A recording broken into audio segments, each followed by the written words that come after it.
Dans le premier tiers du XVIIe siècle, on estime que la population parisienne double, passant d'environ 200 000 habitants à plus de 400 000. Lorsque Henri IV monte sur le trône en 1594, il découvre une ville totalement ruinée, en proie à une terrible insécurité.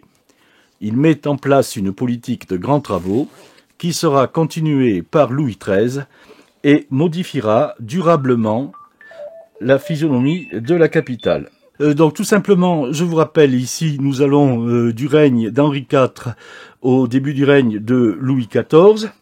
Donc c'est une période qui suit les guerres de religion, une période très trouble. Le règne de Henri IV débute bien, mais il est assassiné en 1610, et nous tombons dans la minorité de Louis XIII, de 1610 à 1617, et donc une minorité, c'est toujours une période d'instabilité, parce qu'il y a des luttes pour le pouvoir, et il en sera de même en 1643 à la mort de Louis XIII, puisque Louis XIV n'a que 5 ans, et il ne prendra vraiment le pouvoir, lui tout seul, qu'en 1661. Donc, entre-temps, il y aura la période des guerres civiles de la Fronde.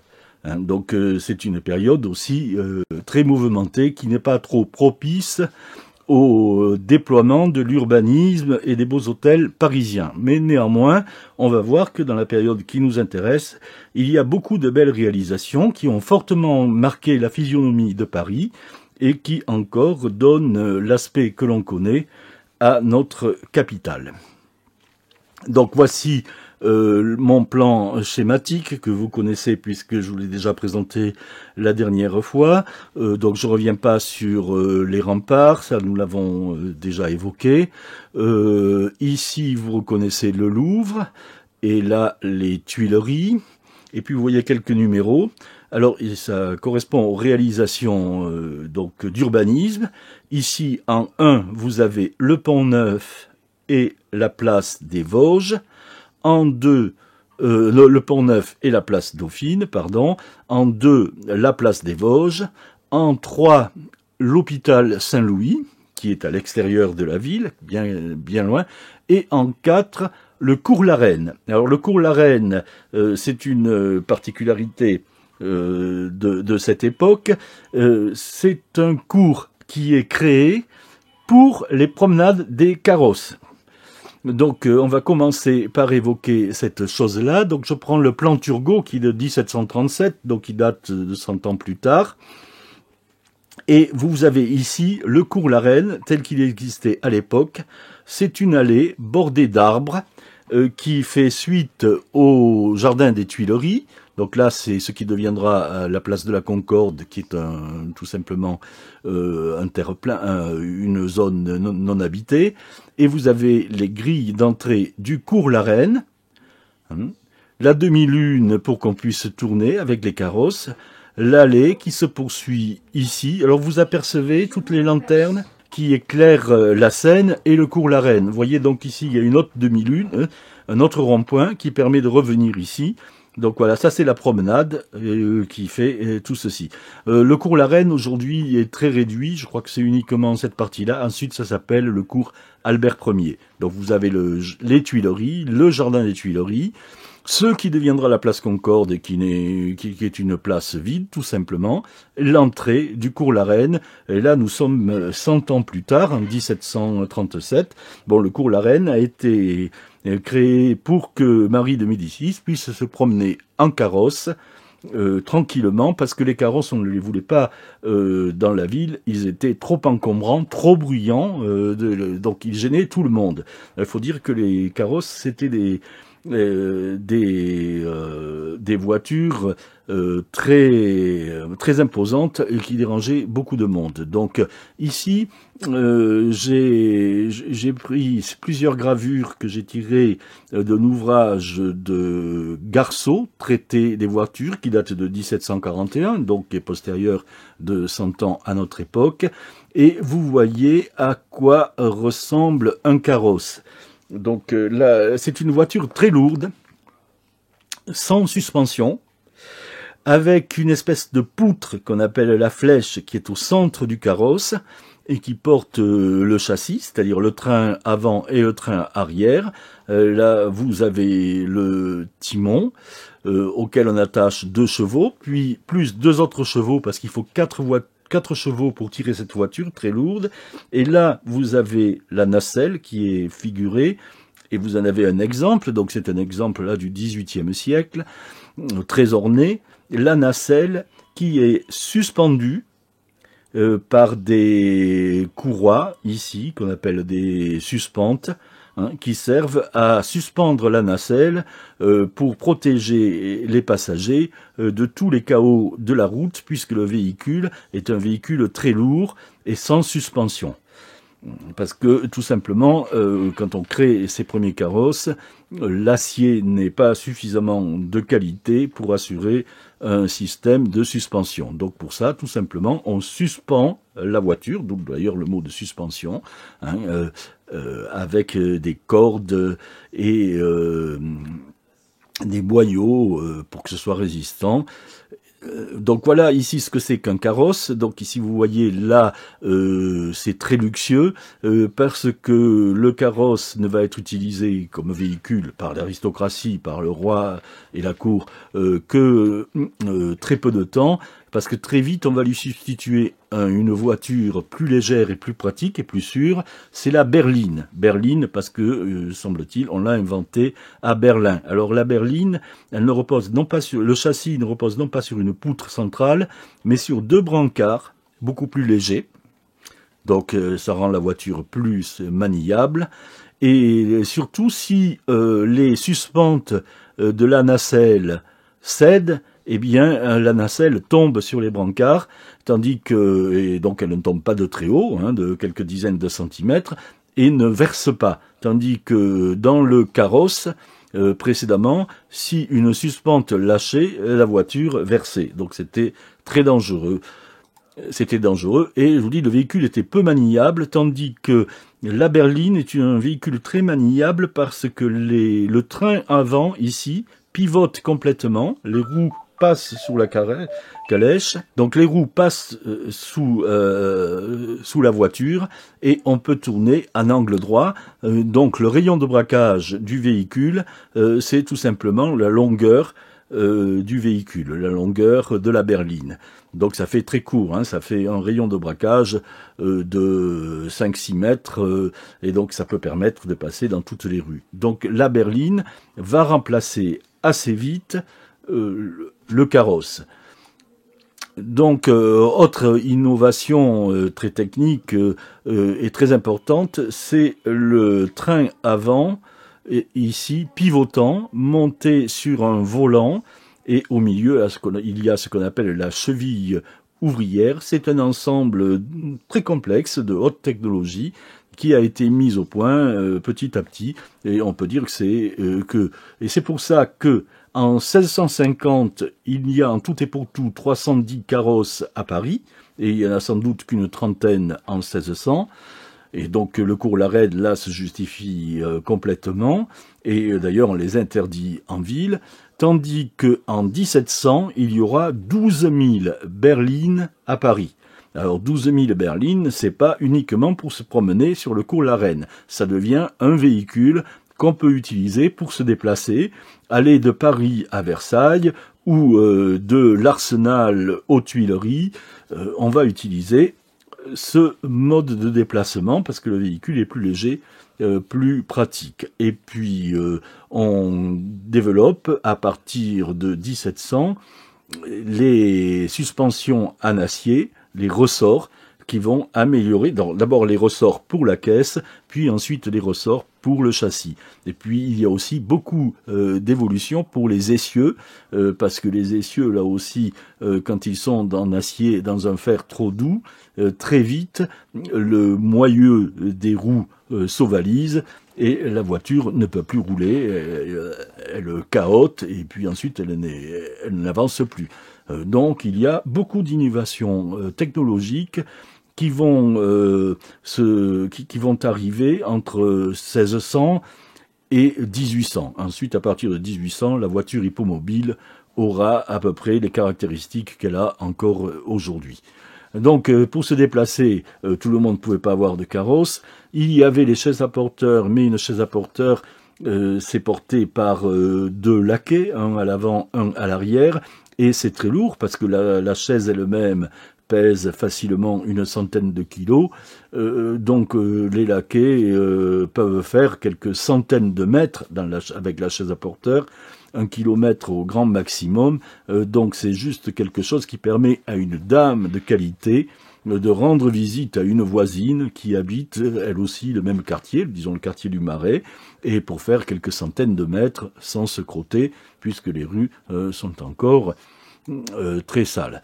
Alors, une autre invention qui date de l'époque qu'on étudie aujourd'hui, c'est la brouette, et cette invention, on la doit paraît-il, à Pascal. C'est ce qu'on dit, mais on n'a pas de preuves tout à fait précises. Donc la brouette, on appelle ça aussi, la brouette, c'est un nom qu'on lui donne un peu par dérision. Sinon, on l'appelle la roulette ou la vinaigrette, parce que bien sûr, on se déplace beaucoup plus vite qu'avec une chaise à porteur, puisqu'en fait, c'est, vous voyez, une chaise à bras. Vous avez ici la roue qui a été représentée de manière abstraite. Pourquoi ? Parce que l'essieu passe au milieu de la caisse. Et l'essieu est suspendu ici, et il y a des ressorts, ce qui font que on évite les chaos, des rigoles, des petits fossés qu'on peut rencontrer quand on est dans la rue. Donc il y a un valet qui tire la chaise, et en général il y en a un autre qui pousse de son côté, en allégeant bien sûr le poids sur les épaules de celui qui tire. Et donc ça permet de se déplacer assez rapidement, et ce système ingénieux, il faut croire qu'on le doit à Pascal, puisqu'on dit que c'est lui qui est l'inventeur de la brouette, puisqu'on appelle ceci par dérision une brouette, sachant que les brouettes de chantier, ça existait bien sûr depuis plus longtemps, et il n'y a personne pour revendiquer cette invention. Alors vous remarquez ici les lettres A, B, C, D, c'est pour signaler la matière. Ça, c'est quelque chose qui est en toile cirée. Enfin, la toile cirée, c'est une bâche huilée, et cirée, donc avec une espèce de colle qui la rend imperméable. Donc c'est plus léger évidemment que quelque chose qui serait en bois. Et vous avez des côtés, des parements qui sont en cuir, mais là vous voyez il y a des fenêtres. Une fenêtre, c'est là aussi plus léger que du bois, et le bas de la caisse, lui, est en bois. Et le bois, c'est quand même assez lourd. Donc vous voyez, c'est quelque chose qui est très bas, très près du sol, et qui permet de se déplacer dans Paris, dans des rues qui sont encore étroites et très encombrées. Ce sont des véhicules de louage, on peut les louer, et ils ont des endroits où ils stationnent, et on peut, et bien sûr aussi il y a un valet qui peut demander à ceux qui viennent chercher une personne de qualité chez elle, et la transporter, parce que tout le monde ne peut pas emprunter ces véhicules. Il faut être noble ou riche bourgeois pour avoir le droit de monter là-dedans. Un ouvrier ou un valet n'a pas le droit d'utiliser ce moyen de transport. Voilà.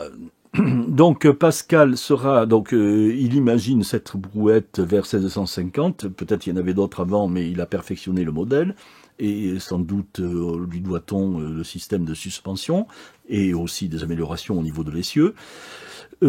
C'est lui aussi qui va créer la première compagnie de voitures publiques en 1661. Il entreprend d'obtenir les privilèges pour mettre ceci en place, et il va mourir l'année suivante, donc il ne verra pas le développement de cette initiative. Mais ce sont les premières voitures de louage qu'on loue à la course, 5 sols la course, et qui là aussi sont réservées aux gens de qualité. Alors j'emploie cette expression gens de qualité puisque c'est l'expression de l'époque, tout simplement, pour dire que ça inclut la noblesse, le clergé et la riche bourgeoisie. La noblesse d'épée et la noblesse de robe. Donc tout ça, j'appelle ça les gens de qualité. Alors, il y avait un autre véhicule qui permettait de se déplacer, qu'on utilisait pour se rendre d'une ville à l'autre, c'était la chaise de poste, qui était aussi utilisée pour les postes royales.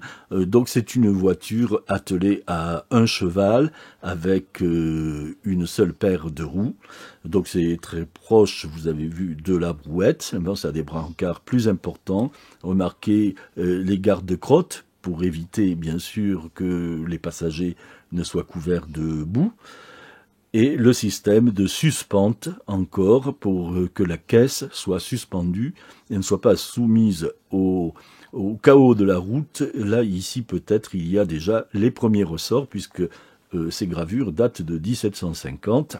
Vous voyez que les choses évoluent lentement, mais évoluent tout de même. Alors, il y avait un autre type de véhicule que j'ai voulu aussi vous présenter, c'est le brancard, ou les brancards, ou la litière. Là encore, il y a plusieurs noms.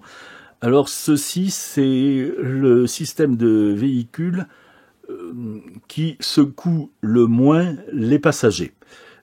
Parce que, vous le voyez, il y a des brancards devant et derrière, et on attelle des mules qui ont un pas doux, et qui évite tous les chaos de la voiture. Simplement, il y a un balancement qui peut donner, paraît-il, le mal de mer à certains passagers. Mais quand on doit transporter un malade et qu'on veut lui éviter les chaos, on utilise la litière. Aussi, les ecclésiastiques qui se déplacent d'une petite ville à une autre ou à la campagne utilisent facilement ce mode de transport qui est beaucoup plus confortable, bien sûr, que de monter à cheval et d'être assis sur une selle. Là, on est assis dans des coussins, dans une voiture qui avance lentement, au pas. On se déplace toujours au pas, un peu au trot avec la chaise de poste, mais en général, on se déplace au pas.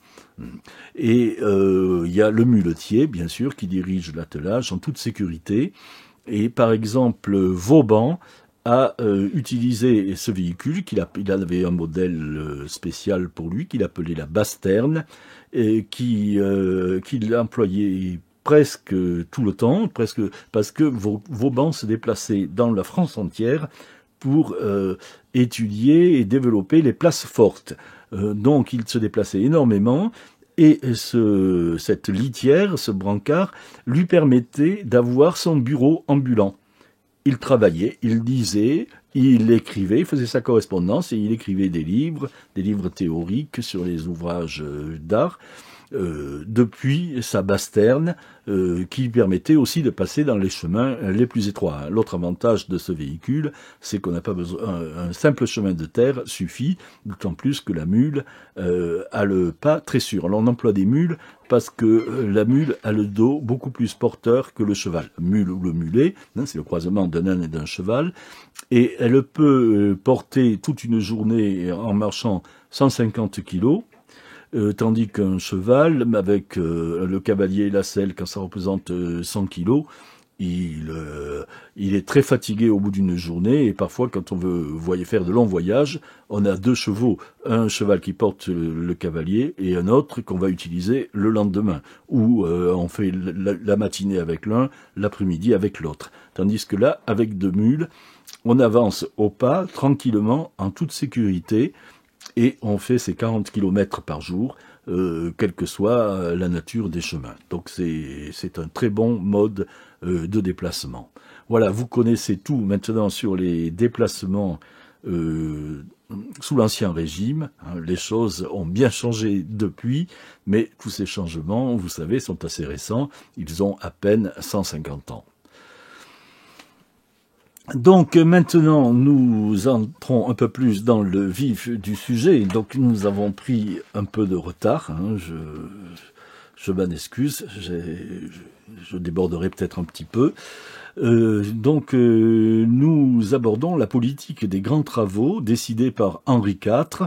Alors Henri IV décide pour ces grands travaux de favoriser la création de ponts et de places là où le terrain est libre, parce que dans l'Ancien Régime, on ne peut pas exproprier les particuliers. Il faut leur acheter le terrain quand ils désirent le vendre. Donc ça ne facilite pas, bien sûr, la création de nouvelles artères. Donc on n'éventre pas la ville comme on va le faire au XIXe siècle. Et à Paris, on n'a pas prévu des lotissements pour le développement futur. Donc on se contente de créer des places là où on trouve un espace libre. Alors ici, donc, vous voyez le Pont Neuf et la place Dauphine, avec ces belles maisons bien régulières. Donc voici le Pont Neuf, qui est le premier pont à avoir des trottoirs pour les passants, le premier pont sur lequel il est interdit de construire des maisons. Alors ces maisons servaient aussi à consolider le pont, parce qu'elles mettaient du poids sur les piles, et elles luttaient contre la force du courant quand il y avait des inondations. Et il y avait beaucoup plus d'inondations, elles faisaient beaucoup plus de ravages en ces temps anciens que de nos jours, parce que le lit des rivières n'était absolument pas, des rivières et des fleuves n'étaient absolument pas aménagés. Donc on était très soumis aux intempéries. C'est pour ça qu'il y avait assez peu de ponts. Il y avait des ponts de bateaux, parce que ceux-là, au moins, quand il y avait une crue, eh bien, ils flottaient et puis on pouvait à la limite les démonter. Et les ponts de pierre étaient assez rares, tout simplement parce que c'était très difficile de les créer et d'éviter qu'ils ne soient emportés par les inondations qui étaient, je vous le répète, assez fréquentes. Donc le Pont Neuf, c'est le pont le plus ancien de Paris, et c'est toujours amusant de le dire, puisque c'est on l'appelle le Pont Neuf, puisque bien sûr il était neuf à l'époque où on l'a créé, mais on peut dire qu'il est toujours neuf, puisqu'il est rénové tous les 50 ou tous les 100 ans, et ce qui fait que par exemple ici vous voyez quand j'ai pris cette photo, les corbeaux sont absolument neufs et les mascarons aussi ont certainement été refaits. Ils ne datent pas de l'époque d'Henri IV. Donc voici une autre vue où vous apercevez aussi la pompe de la Samaritaine.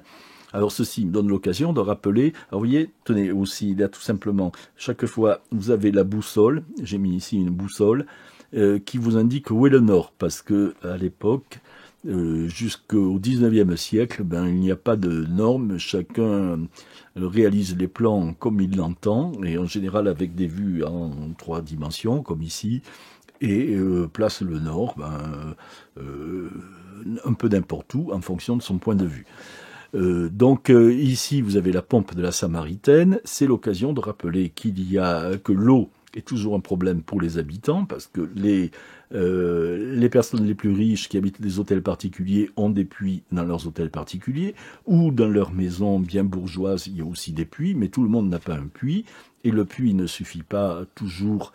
Par exemple, il faut aussi abreuver les chevaux. Un cheval, ça boit 40 litres par jour, donc il faut quand même lui donner cette eau. Donc pour ça, il y a des fontaines. Alors les fontaines ne servent pas à décorer, elles servent tout simplement à acheminer de l'eau. Il y a 25 fontaines au XVIIe siècle, vers 1650, alors qu'il n'y en avait que 15 au siècle précédent.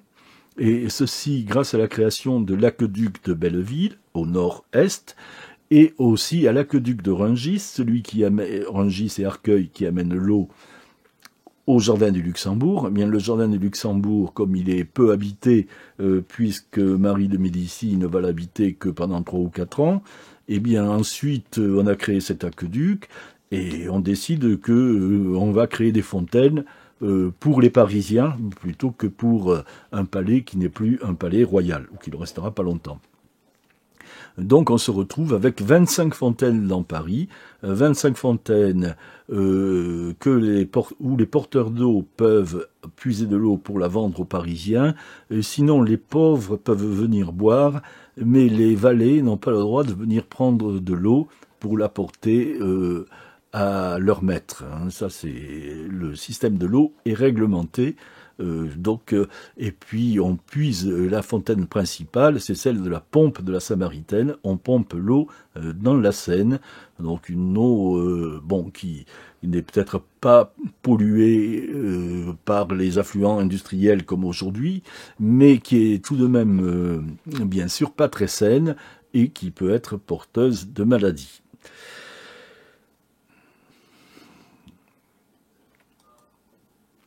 Donc voici une autre vue de la place Dauphine avec la statue d'Henri IV. Alors vous voyez les anciens ponts avec les maisons au-dessus. Et voilà une vue contemporaine de la place Dauphine, vue depuis la statue d'Henri IV. Alors, vous voyez, les deux immeubles sont identiques. Hein. C'est la très belle vue que l'on a pour l'entrée de la place Dauphine, qui est en triangle. La statue d'Henri IV avait été jetée à bas à la Révolution, jetée dans la Seine. On a récupéré quelques petits morceaux. On a les bottes d'Henri IV qui se trouvent actuellement au musée Carnavalet. Et ça, c'est une statue refaite au XIXe siècle. Et nous voilà maintenant dans la place, sur la place Dauphine, avec sa forme en triangle si particulière. Donc vous remarquerez qu'il y a des échoppes au rez-de-chaussée. C'était bien sûr pour créer, pour qu'il y ait des commerces et que la place soit vivante. C'est pas simplement un lieu résidentiel. Alors il y a des édits royaux dans tout Paris pour l'alignement des maisons, et plus question qu'elles empiètent sur la rue. Les encorbellements sont interdits, même à l'étage, parce que ça bouche aussi les rues qui sont déjà étroites. Et les constructions en bois sont interdites en raison des risques d'incendie. Or bien sûr, les nouvelles constructions sont interdites, mais on ne démolit pas celles qui existent, elles seront remplacées au fur et à mesure. Autre chose importante, par édit, on exige que les riverains s'occupent de l'éclairage public en mettant une lanterne toutes les 3 maisons. Donc là, c'est bien sûr la ville de Paris qui veille à ce que ce soit appliqué, et ce sont les propriétaires riverains qui payent les taxes afférentes. Alors tout ceci s'est mis en place, mais au début c'est assez peu appliqué parce qu'il y a assez peu de personnel pour contrôler que toutes ces règles sont suivies. Néanmoins, ces règles resteront en vigueur pendant toute la durée de l'Ancien Régime, et même elles seront reprises après la Révolution, et donc ce sont elles qui donneront à Paris la physionomie que l'on connaît. Donc voici ici une vue de face des maisons qui sont, vous voyez, à la fois semblables et différentes. Pardon.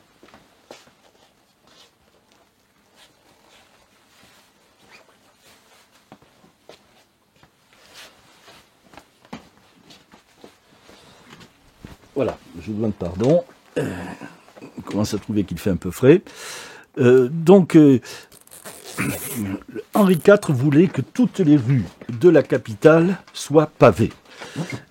Et ça, bien sûr, il a commencé à le faire. Il a aussi organisé l'enlèvement des ordures, qui était un service de voirie dont devait s'occuper ensuite la ville de Paris. Et il a demandé aussi à ce que toutes les rues soient numérotées, et que toutes les maisons portent des numéros.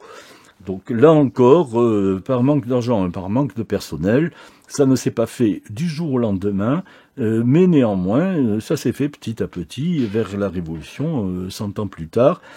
C'était quelque chose d'assez répandu. On voyait le nom des rues qui était gravé sur la pierre, ainsi que les numéros des maisons, là aussi, qui étaient gravés. Quand on pouvait le faire, c'était un embellissement. Et vous voyez ici les différentes arcades, des différentes vues, les couleurs qui sont données par les crépis qui émitent la brique. C'est pas toujours de la brique. Hein. Et les alignements qui sont assez bien respectés. Autre place importante, c'est la place royale, que nous connaissons sous le nom de place des Vosges. Alors elle s'appelle place des Vosges depuis la Révolution française, parce que lorsque la patrie était en danger, on a demandé au département nouvellement créé de contribuer à l'effort de guerre. Et c'est le département des Vosges qui a répondu le premier, qui a apporté un effort monétaire important. Et pour le remercier, on a décidé de rebaptiser cette place royale. Plus question de l'appeler place royale, bien sûr. Donc on l'a appelée place des Vosges. C'est pour ça qu'on la connaît sous ce nom-là, alors qu'elle s'est appelée successivement place Dauphine et place royale. Donc, ce qui est remarquable, alors j'ai pris une vue de l'IGN plutôt que de prendre la vue sur Google Maps, comme je le fais d'habitude, parce que sur cette vue de l'IGN, on voit très bien que chaque maison, chaque hôtel particulier de la place a son jardin, et que ce jardin existe toujours. Alors ça, c'est quelque chose d'assez remarquable, bien sûr. Ça veut dire que ça a été maintenu. Les servitudes attachées à la construction, à toutes ces maisons, étaient très importantes et elles ont été maintenues pendant tout l'Ancien Régime. Et c'est pour ça que la place a gardé son cachet. Alors des jardins, vous avez ici celui de l'hôtel de Sully, dans lequel on va aller tout de suite après. Et sinon, ici, là, il y a un hôtel non pas particulier, mais pour les voyageurs. Et donc, on a la possibilité aussi d'entrer et de voir ce jardin, là, cette cour et ce jardin ici. Voilà. Et puis, vous savez, par ici, c'est la maison de Victor Hugo, habitée par Victor Hugo avant la Révolution de 1848.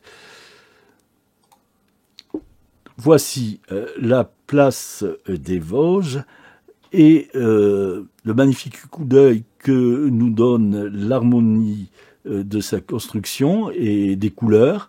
Le rouge des briques, c'est un crépi, le ocre de la pierre et le gris-bleu de l'ardoise. Cette plaque typiquement XVIIe siècle, dans le style qui est pour nous le style Louis XIII, et qui est une des places les plus belles et les plus attachantes de Paris. Alors maintenant, la place est devenue un jardin public avec des pelouses et beaucoup d'arbres. Donc c'est pour ça que je l'ai photographiée à l'hiver. Ces photos ont juste 10 ans puisqu'elles datent de janvier 2011, date de la première version de cette conférence. Et voilà une autre vue, donc vous voyez, et ça, si on revient au printemps ou en été ou en automne, on voit bien la verdure, mais plus beaucoup les maisons.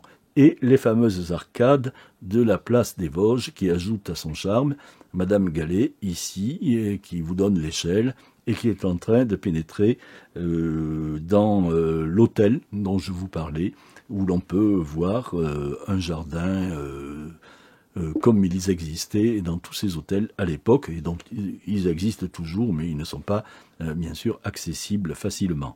Alors ici, voici une gravure qui date de 1612 et qui représente le carrousel de 1612. C'est la fête qu'on a fait pour le futur mariage de Louis XIII avec Anne d'Autriche, un mariage qui aura lieu 2 ans plus tard. Donc vous voyez, il n'y a pas d'arbre à ce moment-là. C'est une place publique. Les arcades avec les boutiques, c'était fait pour créer, là encore, du passage, du trafic, pour en faire un lieu vivant, avec des marchés. Mais comme tous les immeubles ont été achetés au départ par l'aristocratie, la noblesse d'épée et la noblesse de robe, bon, ils se sont pas dépêchés de louer les boutiques, parce qu'ils n'avaient pas besoin de revenus supplémentaires, et ils préféraient éviter qu'il y ait trop de monde. Donc ce n'est que petit à petit que les boutiques se sont installées, et ça a fait du quartier du Marais un quartier très résidentiel. Il y avait une autre place de prévue, c'était la place de France. Claude Chatillon, qui est un graveur et sans doute aussi un architecte, avait réalisé ces vues qui avaient été approuvées.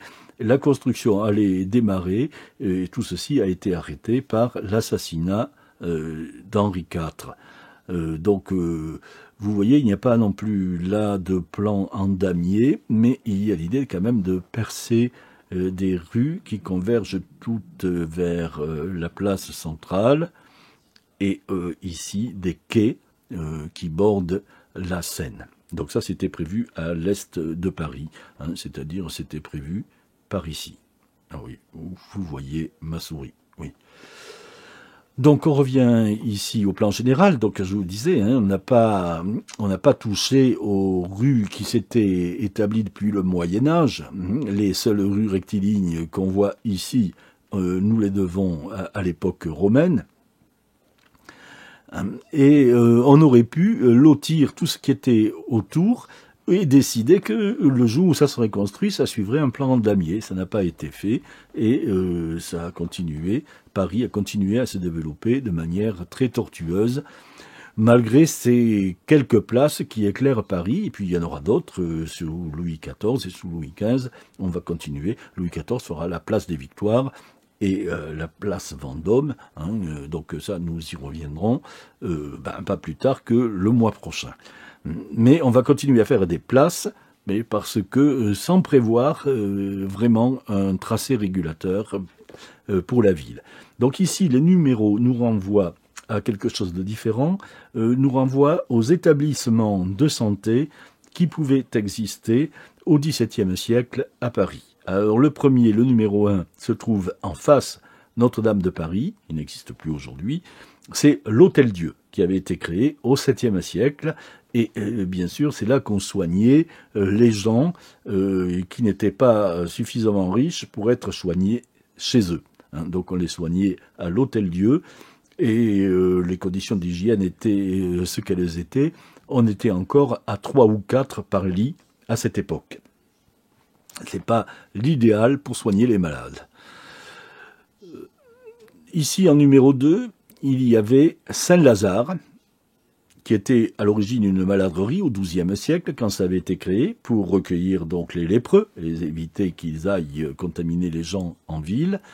Et donc, comme la lèpre a quasiment disparu au XVIIe siècle, eh bien, ce n'est plus une léproserie et ça devient une prison pour les fils de famille un peu trop turbulents.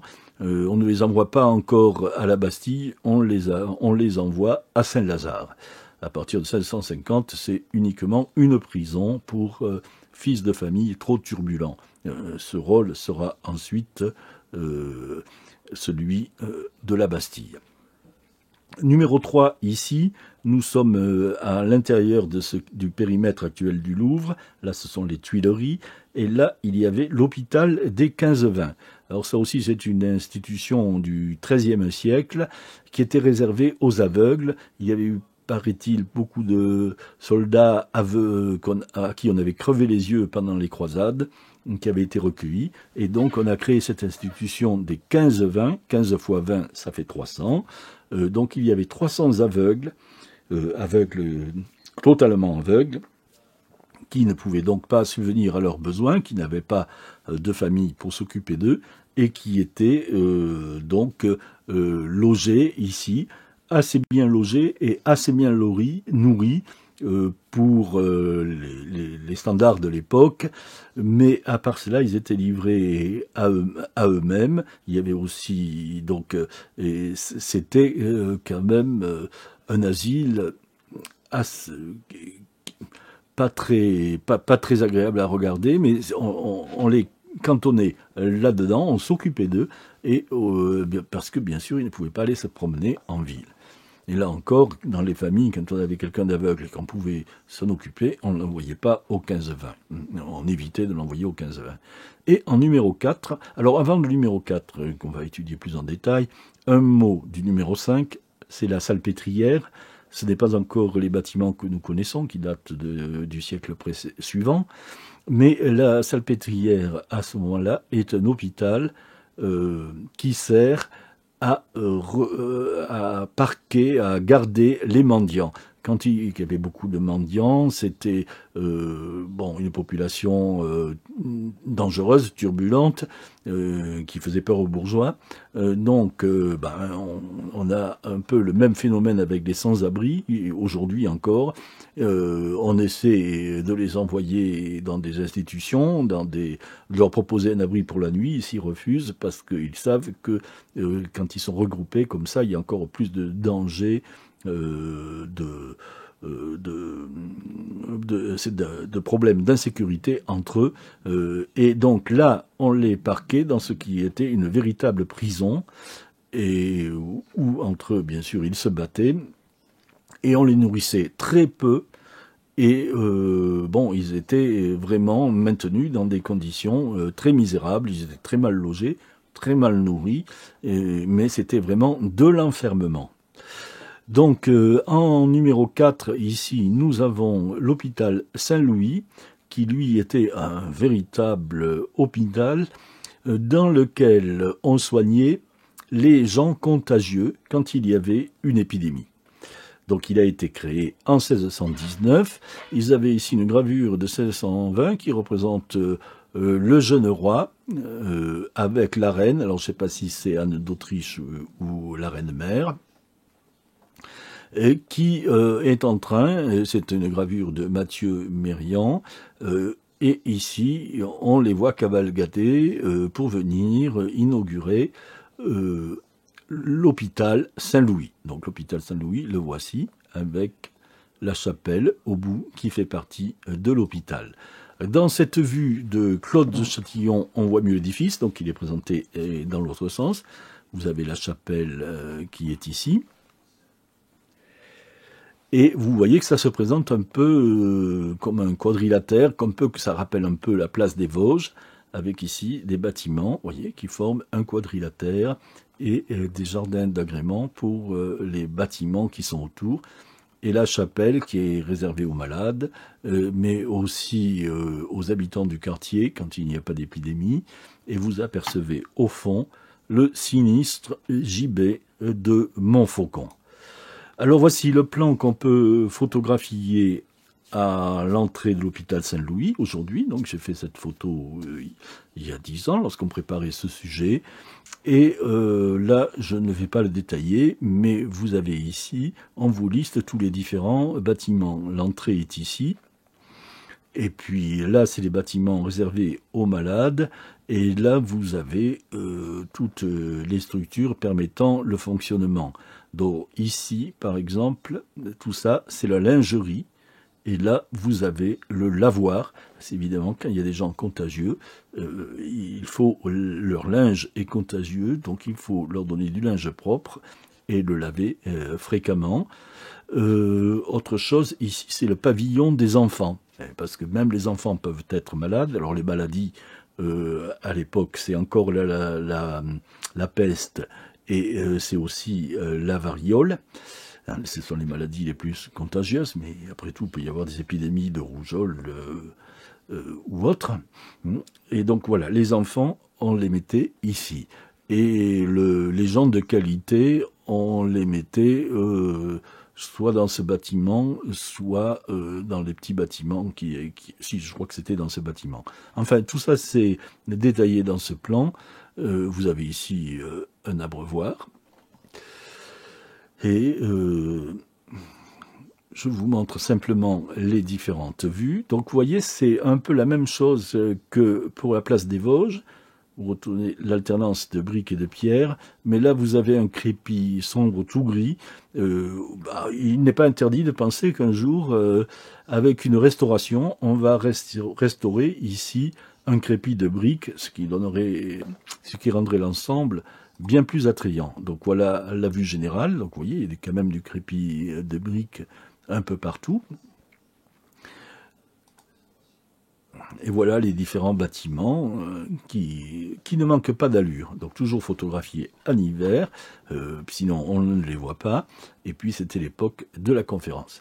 Alors maintenant, nous arrivons aux hôtels particuliers et nous retournons près de la place des Vosges pour voir l'hôtel de Sully. Alors, sur ce plan de Jean Boisseau de 1615 ou 50, je pense, l'hôtel de Sully est marqué ici, alors qu'en fait, il est là.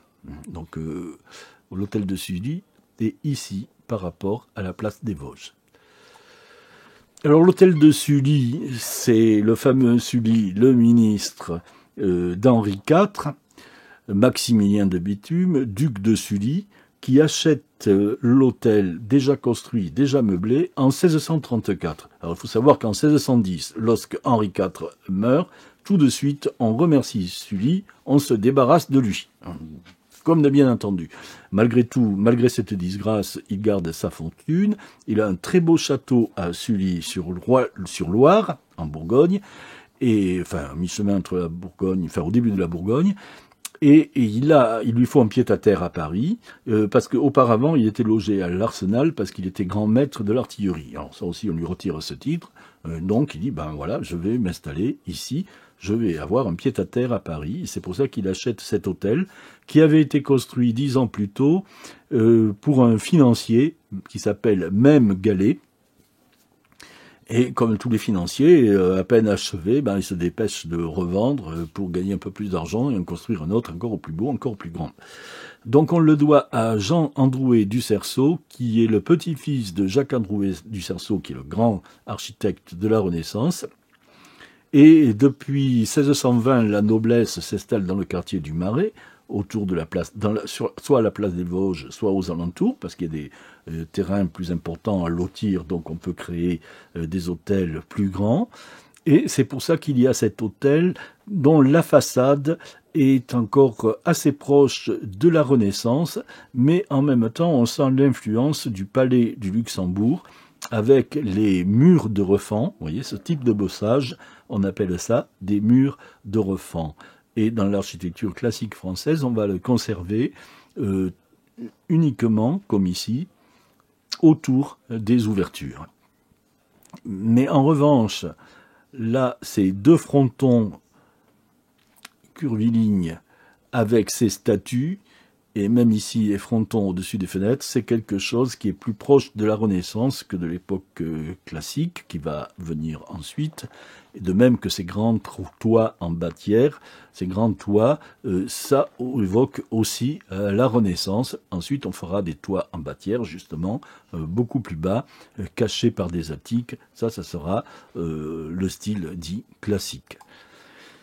Alors voici à quoi ressemblait ce magnifique hôtel en décembre 1977, la première fois que nous sommes venus ensemble à Paris, Catherine et moi. Nous étions à ce moment-là étudiants à Montpellier. Nous avons visité le quartier du Marais et j'ai pris cette photo de l'hôtel de Sully qui venait d'être restauré puisque la restauration s'était achevée en 1974. Depuis 1945, il avait été racheté et il est devenu, à partir de 1967, le siège de la Caisse nationale des monuments historiques, qui a changé de nom en l'an 2000, qui est devenu le Centre des monuments nationaux. Mais monuments nationaux, c'est ce qui a succédé comme nom à la Caisse nationale des monuments historiques. Et d'ailleurs, j'ai tendance, moi, toujours à employer l'ancien nom, les monuments historiques. Donc, vous voyez, on avait restauré déjà beaucoup de choses. On avait enlevé les bâtiments qui avaient été rajoutés au-dessus de la terrasse de l'entrée. Et malgré tout, la pollution parisienne, qui était beaucoup plus forte à cette époque que de nos jours, en particulier les gaz d'échappement, noircissaient tous les bâtiments. Et le Paris de l'époque était l'opéra, la place de l'opéra était noire comme cela, l'Assemblée nationale aussi, hein, on l'a parfois oublié. Mais la pollution, c'était vraiment quelque chose dont on ne se souciait pas il y a une quarantaine ou une cinquantaine d'années. Donc voici une gravure d'époque qui vous montre à quoi ressemblait le bâtiment au départ. Et vous voyez, ça évoque ce qu'on a vu dans la conférence précédente pour le palais du Luxembourg de Salomon Desbrosses, qui a vraiment servi de modèle à tout ce qu'on a fait par la suite. Donc voici le plan de l'hôtel de Sully. C'est un hôtel bâti entre cour et jardin, comme tous les hôtels particuliers. Donc ça, c'est la cour d'honneur. On y entre en passant sous un porche. À droite, vous avez les écuries avec 14 stalles. Et sur la partie droite des bâtiments, les bâtiments qui sont dans cette première cour sont les communs, vous avez l'emplacement pour 4 remises. Donc 4 voitures, 4 carrosses ou 4 berlines qu'on va pouvoir positionner ici, ou on va dire peut-être un carrosse, 2 berlines et une charrette ou un haquet, puisque c'était le nom qu'on employait pour les travaux quotidiens. Et de l'autre côté, il y a les cuisines au rez-de-chaussée, puis à l'étage, il y a d'autres bâtiments pour l'entretien, d'autres appartements pour l'entretien de l'habitation. Et l'habitation elle-même, c'est uniquement ça. Voici l'habitation noble. donc qui a des fenêtres des deux côtés, ce qu'on appelle des fenêtres traversantes, et des très grandes pièces sans cloison pour qu'on puisse bénéficier de la lumière tout au long de la journée. Ça, c'est une terrasse avec un petit jardin ici à gauche. Et là, le grand jardin, grand pour Paris, et au fond, l'orangerie. Donc voilà, nous passons sous le porche, donc magnifique porte. Vous apercevez le corps du logis au fond. Dans la cour, vous avez toujours le corps du logis. Donc je vous ai mis un plan. Ici, vous voyez, la photo est faite juste après je me suis mis juste après le porche pour faire cette photo. Et vous apercevez, bon, bien sûr, les écuries, enfin les remises et les cuisines. Hein. Voilà, la cour est pavée, très bien pavée. Et voilà, là je suis dos aux cuisines, et donc on voit la façade côté écurie, côté remise, avec des sculptures. Hein, donc ça aussi, ces grandes sculptures, ça a un côté qui évoque encore la Renaissance. À l'époque classique, on ne mettra plus de grandes sculptures en façade. Et puis, on ne mettra plus non plus de lucarne aussi apparente. Mais vous voyez, cette façade est à mi-chemin avec l'époque l'époque de la Renaissance. Donc ici, vous apercevez la terrasse, là, donc les écuries, enfin. Et donc, il faut dire que, bien sûr, on n'aimait pas trop rester dans cette cour. La cour, c'était pour accueillir les visiteurs et aussi pour accueillir les fournisseurs. Et puis, il y avait les odeurs des écuries et les odeurs des cuisines, parce que dans les cuisines, il n'y a ni frigidaire, ni eau courante. Donc, il y a toujours un peu d'eau croupie, il y a toujours des odeurs de nourriture qu'on prépare ou qui cuisent. Et dès qu'il y a des odeurs, on se dit qu'il y a des miasmes, c'est-à-dire, nous on dirait des microbes aujourd'hui, hein, et on a peur d'attraper des maladies. Ce n'est pas très élégant, mais surtout, on considère que ce n'est pas très sain, pas très bon pour la santé. Et c'est pour ça qu'on a un jardin et qu'on préfère se tenir du côté du jardin. Donc la photo est prise ici depuis le jardin. Vous avez la terrasse qui est assez grande, hein, qui est assez profonde. Et la façade, toujours avec ses sculptures. Et maintenant, je suis ici sur la terrasse et j'ai photographié l'orangerie. Donc c'est un plaisir. Alors cet hôtel est toujours ouvert. Enfin, je ne sais pas si en ce moment, avec la pandémie, c'est toujours ouvert, mais en temps ordinaire, c'est toujours ouvert. Et on peut toujours passer. Il y a une pièce consacrée aux réalisations des monuments nationaux. Donc on peut toujours passer et voir cette enfilade de pièces. Donc on a l'occasion ici de voir un des plus beaux hôtels particuliers de Paris. Et on continue, on traverse le jardin, et puis là on arrive par cette porte qui débouche sur la place des Vosges. Alors ça, c'est quelque chose d'assez magique. Hein. On est dans la rue Saint-Antoine, on traverse, on rentre dans l'hôtel de Sully, qui est magnifique, et puis on traverse l'hôtel, on traverse le jardin, et on débouche sur la place des Vosges. C'est une promenade très agréable. Et alors le quartier du Marais a beaucoup changé maintenant. Il y a énormément de boutiques partout. Le samedi, le dimanche, c'est pas agréable de s'y promener. On a l'impression d'être dans un centre commercial. Enfin bon, surtout en été, c'est épouvantable. C'est noir de monde. Mais malgré tout, l'hôtel de Sully, là, il y a que des livres à vendre, ça attire pas les foules. Donc l'hôtel de Sully, on est tranquille. Et puis on a quand même la place des Vosges, qui garde son charme, parce que là aussi, il y a assez peu de boutiques, il n'y a pas de grandes boutiques qui attirent les gens. Donc c'est encore quelque chose qu'on visite agréablement. Sinon, le quartier du Marais, il vaut mieux l'éviter le samedi, le dimanche. Maintenant, il y a trop de monde, trop de touristes. C'est moins agréable que ce que ça pouvait l'être il y a seulement encore 10 ans. Malgré tout, dans ce quartier, on peut voir de très belles choses, comme par exemple ici l'hôtel Amelot de Bizeul. Donc, vous voyez, dans la rue Vieille du Temple, près de la rue des Francs-Bourgeois. avec cette magnifique façade. Alors j'ai regardé sur Internet, il y a eu des travaux assez récemment, donc la façade a été restaurée. Il faudra que je retourne la photographier. Bon, je ne l'ai pas fait. Alors vous admirez les deux renommés avec leurs trompettes et leurs ailes qui nous accueillent. C'est une sculpture de Thomas Renaudin, qui a aussi travaillé à la Galerie d'Apollon au Louvre, et à qui on doit aussi cette magnifique porte avec ses têtes de méduse, la tête de méduse, une fois de chaque côté. Donc voilà ce magnifique tympan et ce porche avec ces bossages en refend, qui là encore nous évoquent le palais du Luxembourg. On doit ceci à l'architecte Pierre Cottard, qui a travaillé à cet ensemble de 1657 à 1660, 67 peut-être, mais le plan de l'hôtel avait été établi par Amelot de Bisseuil un peu plus tôt, en 1638. Alors, on l'appelle aussi l'hôtel des ambassadeurs de Hollande, même si sur le plan historique, on n'est pas certain qu'il y ait jamais eu une ambassade de Hollande dans cet hôtel.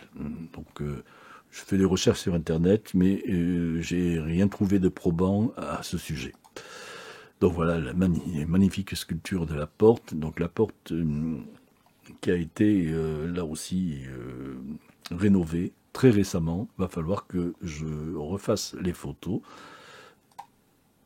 Mais en ce moment, on n'a pas trop envie d'aller dans Paris. Puis alors aujourd'hui, ce matin, il fait beau, par exemple. Là, voilà, c'était l'occasion d'y aller, mais on ne peut pas être partout. Et voyez ici le chiffre AB, Amelot de Bisseuil. Il y a aussi peut-être d'autres lettres, je ne sais pas lesquelles, mais c'est un très beau travail. C'est une des plus belles portes qu'on peut voir dans ce quartier, dans le quartier du Marais, qui conserve beaucoup de belles portes du XVIIe et du XVIIIe et du XIXe siècle. Alors, l'intérieur de l'hôtel est absolument splendide. Je n'ai jamais eu l'occasion, ni moi ni Catherine, nous n'avons jamais eu l'occasion de le visiter. Il y a actuellement donc des travaux, ça appartient désormais à un riche propriétaire belge, d'après ce que j'ai pu lire sur Internet. Bon, j'espère que dans quelques années, pour les journées du patrimoine, ça sera ouvert et que nous aurons la patience de faire la queue pendant 3 ou 4 heures, parce que si ça ouvre, je pense qu'il faudra attendre 3 ou 4 heures avant de pouvoir pénétrer par groupe de 10 ou 15 personnes et voir ces magnifiques pièces XVIIe siècle. Donc ça, c'est la galerie de Psyché. Alors bon, c'est une photo que j'ai prise sur un livre que je ne peux pas trop agrandir. Psyché, là vous avez ce tableau qui est sur le trumeau de la cheminée et qui représente la toilette de Psyché. J'espère que vous pouvez le deviner. Là, il y a un médaillon qui représente Psyché enlevé par Zéphyr. Et là, on a l'apothéose de Psyché, ici au plafond. Bon, donc on doit ceci à Michel Corneille l'Ancien, dont on a conservé assez peu d'œuvres, qui est un peintre intéressant. Il y a de magnifiques dessins au cabinet des dessins du musée du Louvre. Et là encore, on peut les voir que lorsqu'il y a des expositions pour cette période. Vous voyez les boiseries dorées avec le stuc. Et une autre vue des pièces en enfilade avec les boiseries dorées, les porte-fenêtres. Les porte-fenêtres, c'est une particularité française de cette époque. C'est pour avoir le plus de jours possible. À Paris, vous savez qu'on a des jours gris, ça nous arrive, et donc en région parisienne. Et donc il est important de pouvoir laisser entrer la lumière, surtout à une époque où l'éclairage artificiel, c'est l'éclairage à la bougie. C'est quand même pas extraordinaire. Et voici une des plus belles pièces, la chambre à coucher, avec l'alcôve. Alors l'alcôve, ça vient d'un mot arabe, al-kouba. Vous voyez ici la magnifique alcôve. On pouvait tirer les rideaux. Donc, il y a une cheminée et on tire les rideaux. Alors déjà, les boiseries permettent de garder la chaleur, parce qu'elles emprisonnent de l'air et elles ne sont pas posées directement sur le mur, donc ça apporte de la chaleur. Et puis là, on tire les rideaux du lit pour garder sa chaleur corporelle et donc pouvoir passer une nuit dans de bonnes conditions si quelqu'un, un domestique, entretient le feu de temps en temps. Et vous voyez toujours le stuc, les panneaux, les décorations, et ici une coupole sur octogone. Donc c'est quelque chose, oui, je suppose que c'est un octogone, c'est quelque chose d'assez splendide. J'espère avoir un jour l'occasion de le voir vraiment. L'hôtel de Beauvais, alors là, l'hôtel de Beauvais, nous avons eu l'occasion de visiter, donc toujours sur ce plan de Jean Houassault 1654, qui est situé ici maintenant, c'est la rue François Miron d'un côté et la rue de Jouy, qui existait toujours de l'autre, sachant que la rue Saint-Antoine a son tracé qui a été un peu modifié. Et donc, dans le plan Turgot de 1737, on voit mieux l'hôtel de Beauvais. Voilà sa façade. Vous voyez, il a une forme trapézoïdale. Et la seconde partie de l'hôtel qui donne sur la rue de Jouy n'est pas dans le même axe. Voilà la façade aujourd'hui. Donc, c'est une photo qu'il y a 10 ans. Pas facile à photographier, on manque de recul. Mais l'hôtel a été restauré à partir de l'an 2000, je crois entre 1995 et 2000. Et donc nous avons suivi ces travaux et nous attendions de pouvoir le visiter. C'est la cour administrative d'appel de Paris qui se trouve désormais dans cet hôtel. Et c'est pour ça qu'il est toujours ouvert, qu'on peut toujours pénétrer dans la cour. Et Catherine avait organisé il y a une dizaine d'années aussi des visites avec l'accord du tribunal administratif de Paris. Donc avait fait une ou deux visites à l'hôtel de Beauvais. Donc on doit ceci à l'architecte Antoine Lepôtre, ça date de 1654, et c'était l'hôtel de Catherine Bélier. Alors Catherine Bélier était l'épouse de Pierre de Beauvais, marchand drapier anobli, et il a été anobli parce que sa femme était la première femme de chambre de la reine Anne d'Autriche. Alors, elle avait une particularité, elle avait un strabisme divergent, elle avait un œil qui partait complètement de côté, et donc on l'a trouvée très laide. Et dans son dos, on l'appelait Cato la Borgnesse. C'était la première femme de chambre d'Anne d'Autriche qui l'aimait beaucoup, qui avait une grande confiance en elle et qui a trouvé que ça serait la meilleure personne pour initier le jeune Louis XIV au mystère et au plaisir de l'amour. Donc c'est elle qui a été chargée de déniaiser le roi lorsqu'il avait 14 ans. Et on s'est dit, comme elle est affreuse, comme elle est très laide, au moins le roi ne tombera pas amoureux d'elle. Alors, il n'est peut-être pas tombé amoureux de Catherine, mais il a été très bien éduqué pour les choses de l'amour, et il a utilisé cet enseignement tout au long de sa vie, et il gardera beaucoup de reconnaissance et d'affection pour Catherine Bélier, qui toute sa vie pourra assister au premier lever du roi, celui qui est réservé à une poignée de personnes, de privilégiés, et celui où l'on distribue le plus d'honneurs et de récompenses.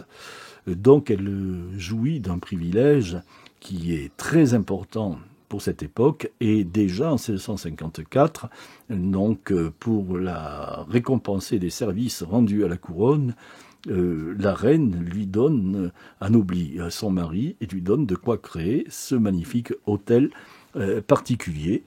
Donc vous voyez ici au rez-de-chaussée il y avait des boutiques, et comme Catherine Bélier était très avare, très âpre au gain, elle a utilisé ces boutiques pour y installer des commerçants qui lui payaient bien sûr un loyer.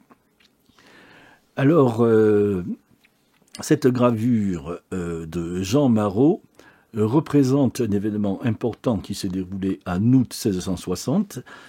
C'est l'entrée royale de Louis XIV avec l'infante Marie-Thérèse, avec qui il venait de se marier. C'est une entrée royale, c'est comme il s'en faisait, bien sûr, pendant l'Ancien Régime, très peu, mais il s'en faisait. Et c'est aussi l'inauguration de cet hôtel de Beauvais.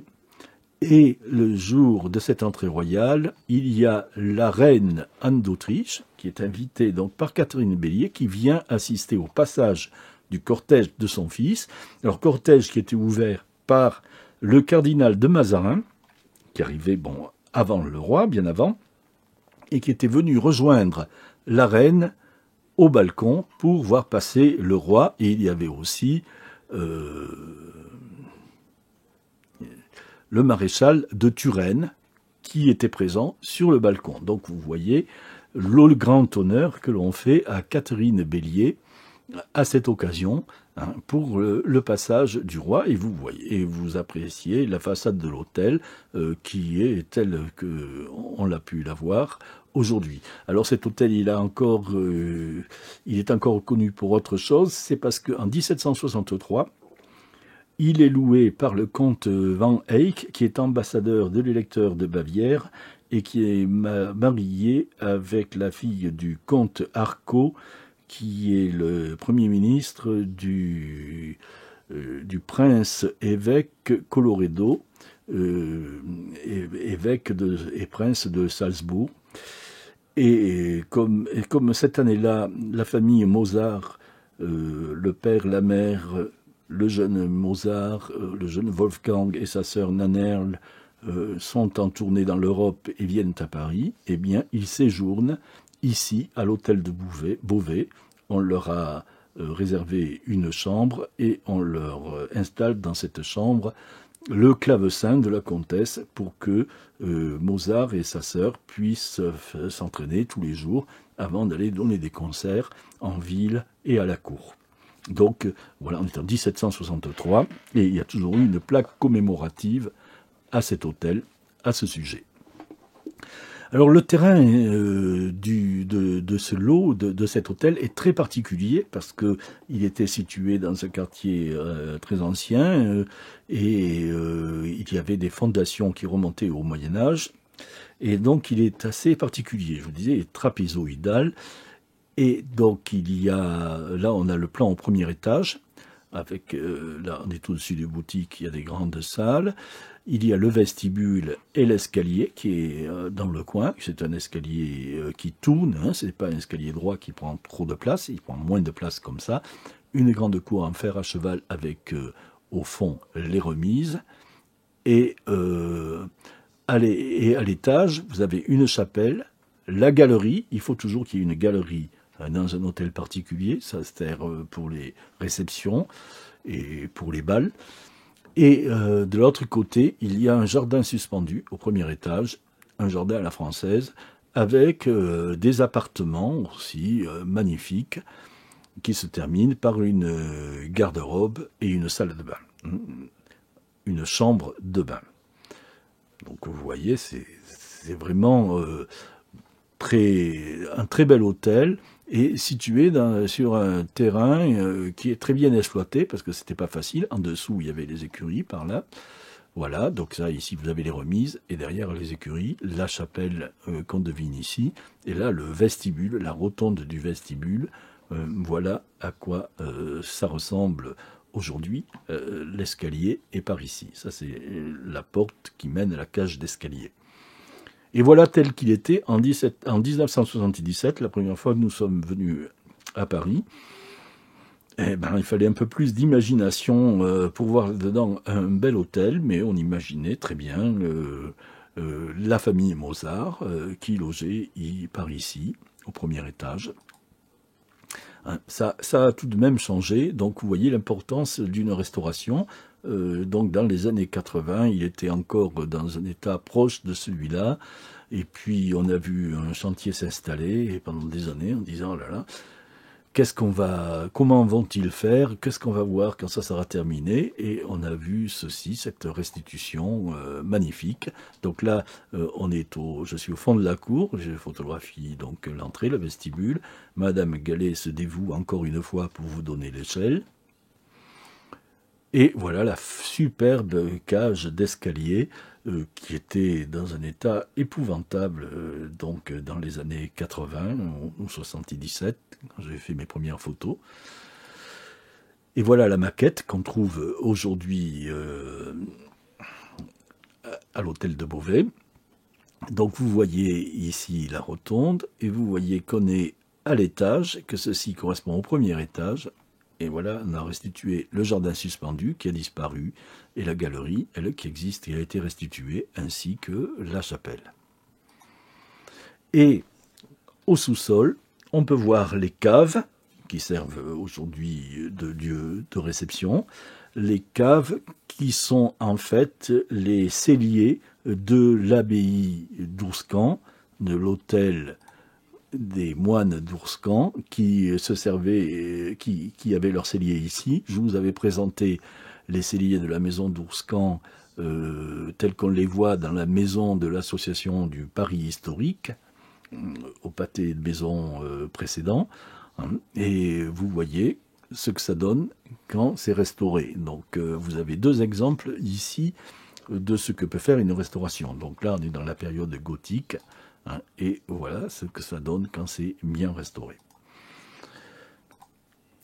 Alors maintenant, nous allons évoquer Pierre le Muet, qui est un architecte qu'on a déjà rencontré dans notre conférence précédente, puisque c'est lui qui a créé l'église Notre-Dame des Victoires, dont on a parlé, et c'est lui aussi qui a achevé l'église du Val-de-Grâce, puisque la personne avec qui il l'avait confié auparavant, Jacques Lemercier, était décédé.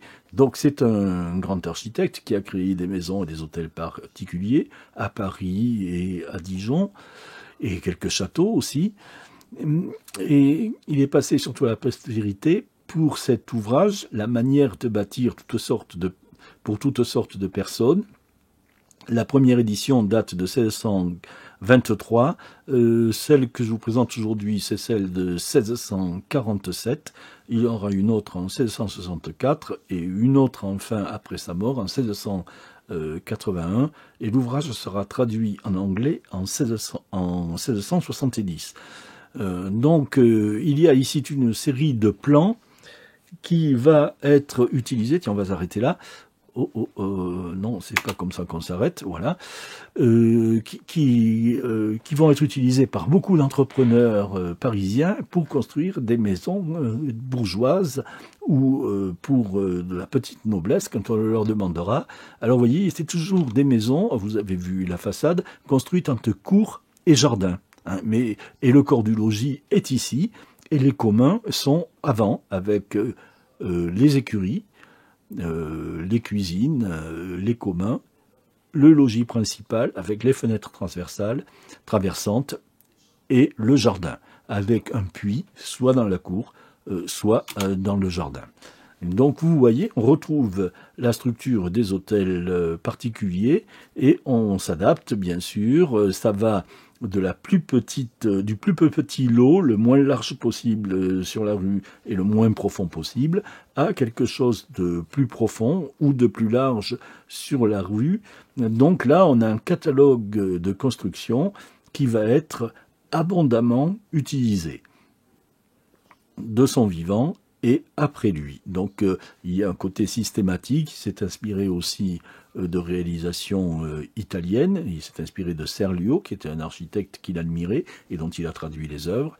Et donc ici, il donne des plans qui sont parfois assez proches les uns des autres, parfois un peu différents, et il montre comment utiliser, comment exploiter au mieux le terrain qu'on dispose, compte tenu des contraintes de l'époque, c'est-à-dire il faut pas mal de place pour la cuisine, il faut des places pour les remises et les chevaux, quand on en a, et suivant la place dont on dispose par rapport à la rue, on s'organise différemment.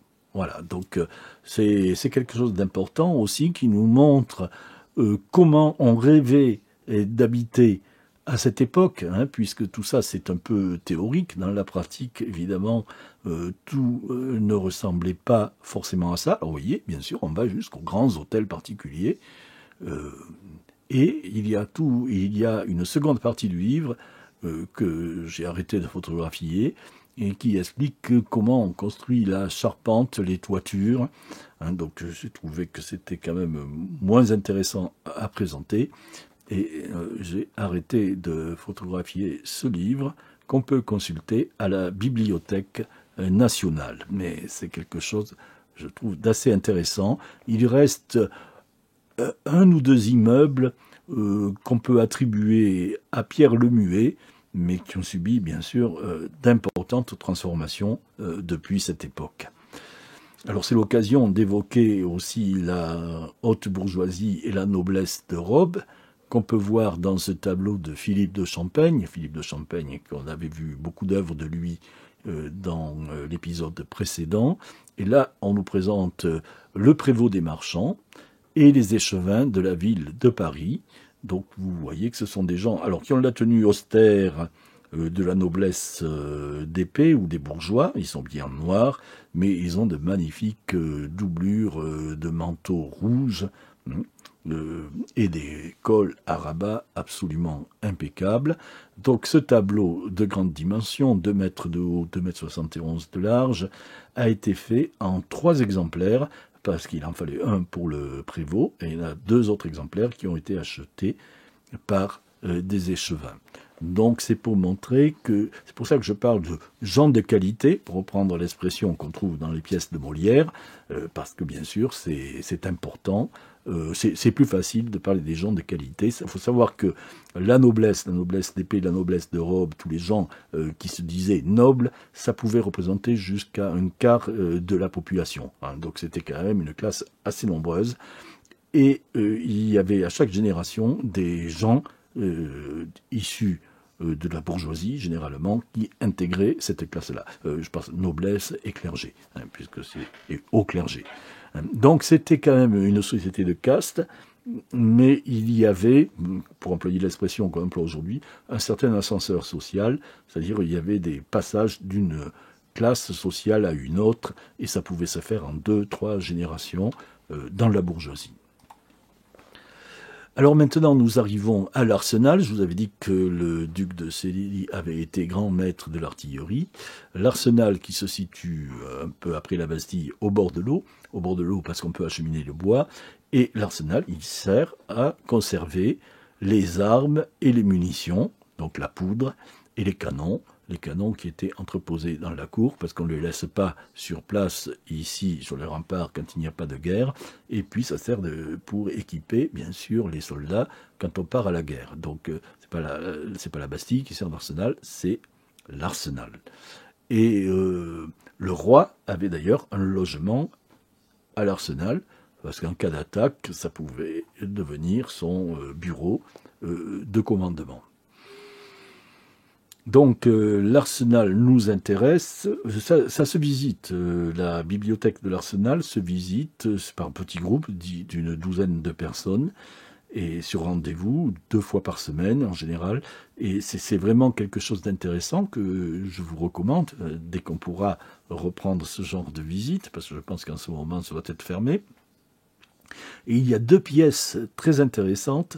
Je vous disais qu'on on ne peut pas voir l'hôtel des ambassadeurs de Hollande, on ne peut pas voir l'hôtel de Lausanne, on ne peut pas voir beaucoup d'hôtels parisiens, les rares hôtels parisiens de cette époque, l'hôtel Lambert, l'hôtel de Lausanne, l'hôtel des ambassadeurs, ils sont toujours fermés au public, mais on peut visiter assez facilement la bibliothèque de l'Arsenal et voir le cabinet de Madame de la Meilleraie avec ses magnifiques boiseries dorées typiques du XVIIe siècle. Vous voyez, il date de 1634 et on le doit à Noël Quilleret, qui est un élève de Simon Vouet. Alors les tableaux qui sont en haut représentent les femmes fortes.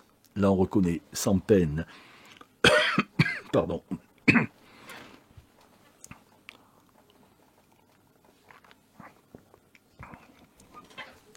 On reconnaît sans peine Judith en train de couper la tête à Holoferne. Et d'autres, alors il y a d'autres, il y a Sémiramis, ça peut-être c'est Sémiramis avec sa couronne, Lucrèce, Bérénice, Jeanne d'Arc, alors ça je pense que Jeanne d'Arc c'est une de ces deux femmes casquées, et Marie Stuart, on dit qu'elle a les traits de Madame de la Meilleraye. Donc voilà les femmes fortes, les femmes célèbres qui sont mises ici à l'honneur dans ce cabinet de Madame de la Meilleraye. Monsieur de la Meilleraye, c'était le maréchal grand maître de l'artillerie, vers 1734. Et vers 1744, il fait construire, toujours pour sa femme, la chambre. Il fait refaire la chambre de Madame de la Meilleraye avec ce plafond à caisson. Alors sa femme, elle était née Cossé-Brissac, c'est une des plus grandes familles de la noblesse française qui existe toujours. Le château de Cossé-Brissac est un château qui se trouve à quelques heures de Paris et qui vaut vraiment la peine d'être visité.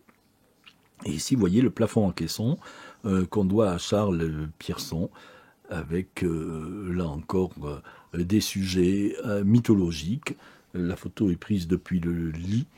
C'est vraiment l'occasion ici de voir deux pièces du XVIIe siècle, magnifiquement entretenues et restaurées, et qu'on peut voir très facilement à Paris lors de ces visites guidées par des étudiants bibliothécaires de la bibliothèque de l'Arsenal. Il y a aussi des pièces du XVIIIe et du XIXe siècle qui valent aussi la peine d'être vues et admirées.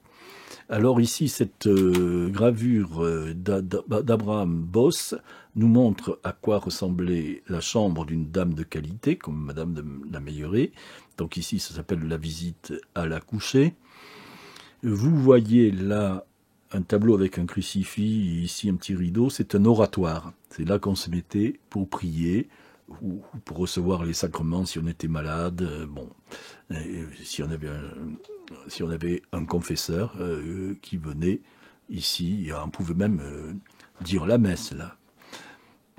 Et là, vous avez la pièce la plus importante et la plus chère de toute la maison, c'est ce miroir.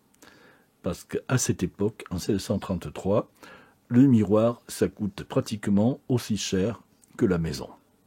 C'est très très très rare d'avoir un miroir en verre de Venise, parce qu'on ne sait pas les fabriquer ailleurs qu'à Venise à ce moment-là.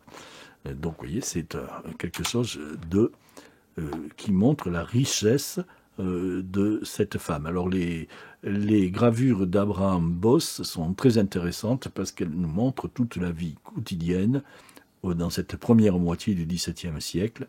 Vous apercevez les tenues de ces dames. Alors vous comprenez qu'on ne peut pas se déplacer avec de telles robes, on ne peut pas traverser des rues pleines de boue dans Paris. Donc il faut se déplacer en chaise à porteur, en brouette, même pour rendre visite à une amie, on ne peut pas le faire comme ça. Et voyez comme les enfants sont habillés. Pour des enfants si petits, vous imaginez sans peine ce que ça représente de les habiller comme ça, comme des poupées, avec des tissus très riches. Quelle surveillance ça doit demander. Et le petit chien, là encore, signe de luxe, et la cheminée. Donc voici un intérieur, là encore, d'une dame de qualité, pour reprendre cette expression.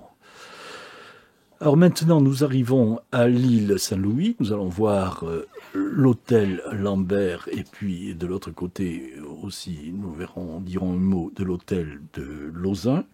Donc je vous demande pardon, je vais déborder d'environ 10 minutes. C'est la suite des incidents que nous avons eus en début de conférence.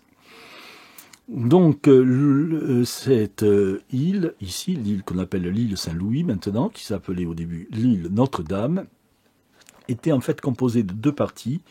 il y avait un fossé ici, et ça faisait un petit îlot séparé, et qu'on appelait l'île aux vaches. Parce que c'était sur cette île qu'on déposait les vaches qu'on allait tuer, bien sûr, dans la bouche, faire tuer par les bouchers et pour fournir de la viande aux Parisiens. Hein. Donc c'était l'île aux vaches.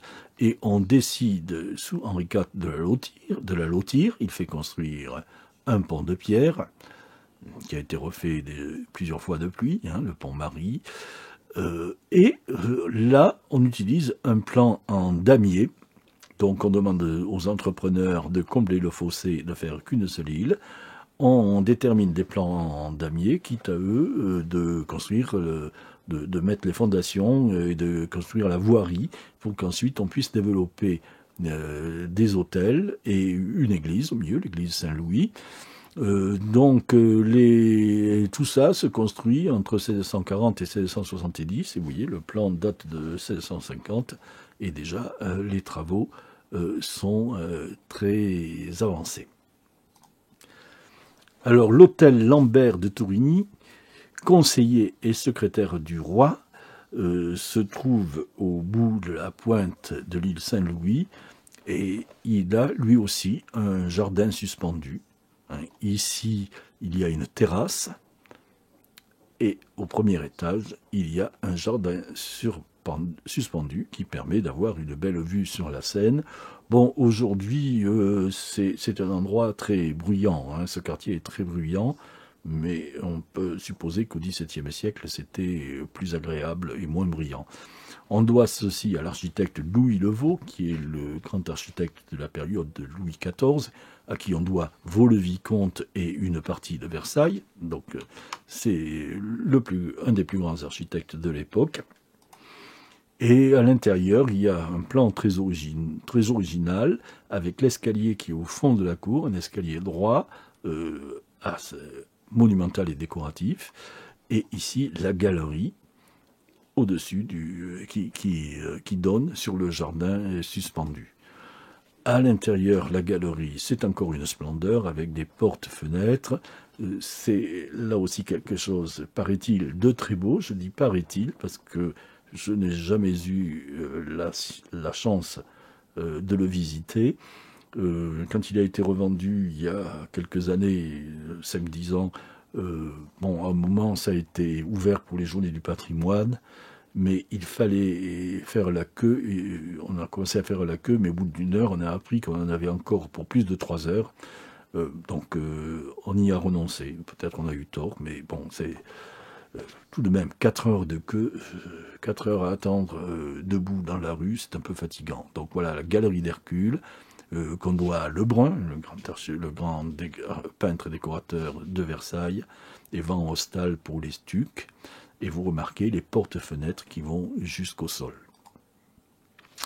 Alors on va très rapidement, puisque je vous dis je déborde un peu, j'abuse de votre patience, mais si vous n'avez pas le temps, vous pourrez revoir ça un peu plus tard, puisque ça va rester en ligne après la conférence. Et donc voici Simon Vouet, qui est le grand peintre de l'époque, qui avait prévu, qui a présenté cette maquette des différents tableaux qui allaient orner le plafond ou le salon de cet hôtel. Et j'ai photographié ceci au Louvre. Et alors j'ai fait un montage et au lieu de contenter de photographier la maquette, j'ai remplacé les tableaux réels qui sont aussi au Louvre par ce qu'on voit sur la maquette. Hein. Donc voilà, c'était le plafond du cabinet de l'amour. Voilà. Et donc très rapidement, hein, pour ne pas abuser de votre temps, voilà la naissance de l'amour. Alors c'est ici, voici Vénus, qui est un peu androgyne, hein, n'a pas beaucoup de poitrine, et voilà l'amour, un beau bébé hein, qui vient de naître. Deuxième tableau, Vénus présente le bébé qui grandit vraiment très vite, hein, là, Jupiter et Junon, vous apercevez Neptune et Diane, et vous voyez l'aigle de Jupiter ici. Autre représentation. L'amour, réprimandé par sa mère, se réfugie dans les bras de Cérès. Cérès, déesse des moissons, et vous voyez la mère qui tend le bras, un bras démesurément long, pour gronder ce jeune petit chenapan. L'hommage de Diane, d'Apollon et de Mercure. On reconnaît Mercure, Apollon avec sa lyre, et Diane avec ses flèches et son croissant de lune. Enfin, l'amour ordonne à Mercure d'annoncer son pouvoir à l'univers. Vous voyez, on est vraiment, franchement, dans la littérature précieuse. On s'amuse de présenter tout ceci avec un humour assumé. Et en même temps, une préciosité, elle aussi, parfaitement assumée. Donc ça vous donne un bon exemple de ce plafond à caisson qu'on trouvait dans les hôtels particuliers de l'époque et de l'esprit précieux, qui est celui de cette époque, qui est dominé par les femmes savantes, comme Mademoiselle de Rambouillet, qui a son hôtel dans le quartier du Marais, bon, hôtel qui ne présente pas énormément d'intérêt aujourd'hui, mais qui existe toujours.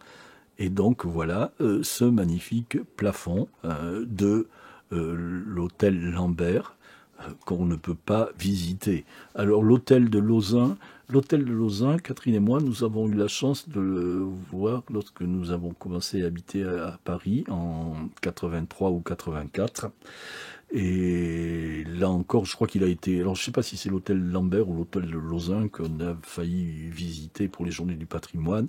On y a renoncé, on le regrette parce que il est absolument superbe, avec ici la tribune des musiciens et toutes ces boiseries et ces dorures qu'on doit à Michel d'Origny, élève et gendre de Simon Vouet. Ceci pour le financier Charles Gruyen, qui a ensuite vendu l'hôtel au duc de Lauzun, qui habitera de 1682 à 1685 et qui donnera son nom à l'hôtel. Alors le duc de Lauzun, il est très connu dans la littérature française grâce à une des plus célèbres lettres de Madame de Sévigné, une des 2 ou 3 plus célèbres lettres de Madame de Sévigné, il y a celle où son valet refuse d'aller faire les foins, ou elle le renvoie. Savez-vous comme c'est amusant de faire les foins? Et cette autre lettre où elle écrit à sa fille « Je m'en vais vous mander la chose la plus étonnante, la plus surprenante, la plus merveilleuse, la plus extraordinaire. » Et tout ceci pour annoncer le mariage de mademoiselle, la grande mademoiselle, c'est-à-dire la cousine du roi, avec le duc de Lauzun. Un mariage qui ne se fera pas. Le duc de Lauzun, qui était d'une noblesse beaucoup moins prestigieuse que mademoiselle, petite fille d'Henri IV. Et le roi avait dit oui, puis il reviendra sur sa parole, et la grande mademoiselle épousera néanmoins le duc de Lauzun, mais ça sera un mariage morganatique, c'est-à-dire un mariage béni par l'Église, mais pas officialisé pour la société, parce qu'il y avait trop de différences au niveau du rang qu'ils occupaient tous les deux pour que ce mariage soit officialisé dans la société très structurée de l'Ancien Régime. Mais voilà, c'est sur cette évocation du duc de Lauzun, de Madame de Sévigné, et aussi de Baudelaire, qui à un moment a habité cet hôtel, que se termine cette conférence. Donc j'ai débordé de 10 minutes, je vous prie de m'en excuser, et j'espère que tout le monde a pu la suivre correctement. Et je vous dis de bien prendre soin de vous pour qu'on puisse tous se retrouver ainsi, en direct ou en différé le mois prochain pour parler de Paris à l'époque de Louis XIV. Merci de votre attention et à bientôt. Au revoir.